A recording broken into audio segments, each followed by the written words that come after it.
उसके लिए एक नया मंच देना पड़ेगा।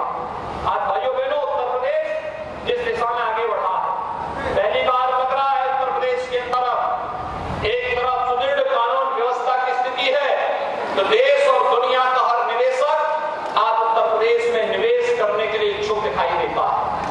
ये निवेश हमारे लिए प्रदेश के अंदर ढेर सारे लोगों के लिए रोजगार का सृजन और नौजवानों के उज्जवल भविष्य का एक माध्यम बनता है। इंफ्रास्ट्रक्चर डेवलपमेंट के बड़े बड़े कार्य हो रहे हैं। आज से 8 साल पहले, 7 साल पहले क्या स्थिति थी? एक वीरानी सी थी। जो उद्योग थे वे भी बंद हो रहे थे, लेकिन विगत 8 वर्ष के अंदर प्रधानमंत्री मोदी जी के विजन के अनुरूप जो कार्य प्रारंभ हुआ, आज गोरखपुर में सायकाल आप देखेंगे फर्टिलाइजर की लाइट जगमगाती हुई आपको दिखाई देती होगी, और गोरखपुर का फर्टिलाइजर कारखाना नए भविष्य को हमारे युवाओं का ध्यान आकर्षित करता है। एक उत्तम स्वास्थ्य का एक केंद्र पूर्वी उत्तर प्रदेश के गोरखपुर में बन चुका है। जंगल तोड़िया से लेकर के सहजनमा के बीच बना बाईपास इंफ्रास्ट्रक्चर डेवलपमेंट का एक नया मॉडल है। गोरखपुर महानगर से लेकर के सुनौली तक 4 लेन की बन रही है सड़क, अब 6 लेन में बदल रही है। इंफ्रास्ट्रक्चर का एक नया मॉडल दे रहा है।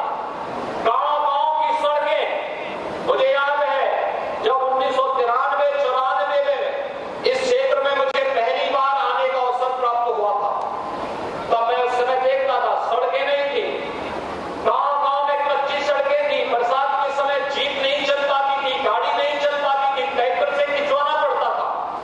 आज मैं देख रहा था गांव-गांव में 2 लेन की सड़कें बन रही है, पक्की सड़कें बन रही है, आवागमन आसान हुआ है, लोगों के लिए और भी सुविधाजनक स्थिति बनी है, अच्छे केंद्र विकसित हो रहे हैं। ये सभी पूरे प्रदेश के अंदर विकास की से एक नई कहानी को कहता है। जैसे गोरखपुर में रामगढ़ ताल आज विकास के एक नया मॉडल के रूप में विकसित हो रहा है। हमारे आसपास के ताल है। अमृत सरोवर की एक नई परिकल्पना प्रधानमंत्री जी ने की। जिला पंचायत के माध्यम से, क्षेत्र पंचायत के माध्यम से, ग्राम पंचायत के माध्यम से, मनरेगा के अतिरिक्त धनराशि लेकर के, अन्य धनराशि को CSR से भी मांग करके हमें रामगढ़ ताल की तर्ज पर आपको इस क्षेत्र में इन तालाबों के विकास और जल संरक्षण के नए केंद्र के रूप में विकसित करना होगा। ये तालाब बनेंगे तो जैसे रामगढ़ ताल में रवि किशन जी अपनी फिल्म की टीम को लेकर के वहां पे शूटिंग करवाते हैं, ऐसे ही फतेह बहादुर जी भी और ब्रजेश यादव भी यहाँ पर फिल्म की टीम लेकर के स्वयं शूटिंग करते हुए दिखाई देंगे, और हम लोगों को भी इस कार्यक्रम के साथ जुड़ना होगा। कला का सम्मान होना चाहिए, उसका प्रोत्साहन होना चाहिए। बहुत सारे कार्यकर्ता ग्रामीण क्षेत्र में अच्छा गाते हैं, मंच नहीं मिल पाता। रवि किशन तो मुंबई भाग गए होंगे, पिता ने पीटा होगा, पढ़ाई करने के लिए बोला होगा, पिटाई की होगी, मुंबई भाग गए, और बाद में शूटिंग करते करते भोजपुरी के सुपरस्टार बन गए। देखिए, रिस्क लेने की जो आदत होती है तो व्यक्ति कुछ भी कर सकता है, और उन्होंने इस क्षेत्र में रुचि थी। पढ़ाई में तो कम ही रुचि रही होगी, और इसलिए फिल्मों में रुचि थी, तो आज वह भोजपुरी के सुपरस्टार बनकर के छा गए। भोजपुरी का मैं इसीलिए प्रारंभ में पूछा था आप लोगों से कि कितने लोगों ने भोजपुरी स्टार की फिल्म देखी है, और मुझे लगता है कि आप में से सभी लोगों ने उनकी फिल्म देखी है। फिल्में कैसे लगते हैं? वो अच्छे लगते हैं, अच्छे लगते हैं। तो इसीलिए रवि किशन की इन फिल्मों को देखने का अवसर आपको मिला। रवि किशन जी ऐसे फिल्मों को प्रोत्साहित करने का कार्य आपके गांव में अमृत सरोवर के तट पर भी आपके साथ कर सकते हैं। बशर्ते आप अपने गांव को स्वच्छ और सुंदर बनाए रखें। आज से शारदीय नवरात्रि प्रारंभ हो रही है, 4 अक्टूबर को विजयादशमी भी है।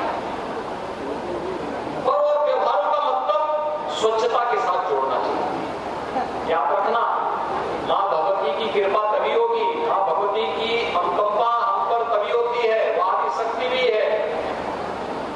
आदि दुर्गा के रूप में हम उसकी पूजा करते हैं। महाकाली, महासरस्वती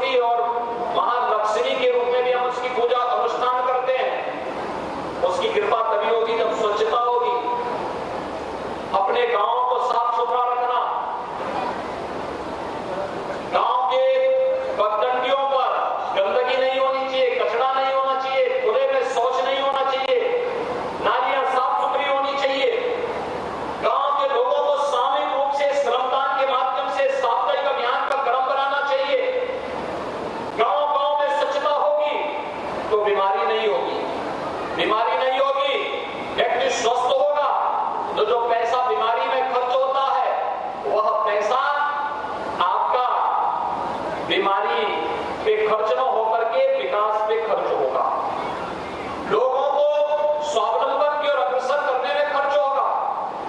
आज गांव-गांव में एलईडी स्ट्रीट लाइट दिखाई दे रही है, इसलिए जिससे गांव अच्छा लगे, नगर अच्छा लगे। और तभी जब हम इस माह में स्वच्छता के कार्यक्रम को विशेष प्राथमिकता के साथ लेंगे, तभी तो इंसेफ्लाइटिस जैसी बीमारी का भी समाधान हुआ है। अगर वही गंदगी होती तो मस्तिष्क ज्वर से हजारों मौतें होती थी बीआरडी मेडिकल कॉलेज और आसपास के जनपदों में। आज मौत 0 पे पहुंच गई है। और इसीलिए आप सभी गांव में साफ सफाई का ध्यान रखेंगे। सभी लोग हाथ करके उठा करके मुझे बताएंगे, नवरात्रि में गांव में स्वच्छता का अभियान चलाएंगे।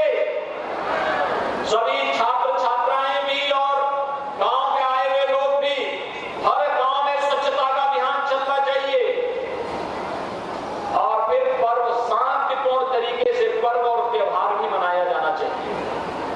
मां दुर्गा की पूजा भी हो, रामलीलाओं का मंचन भी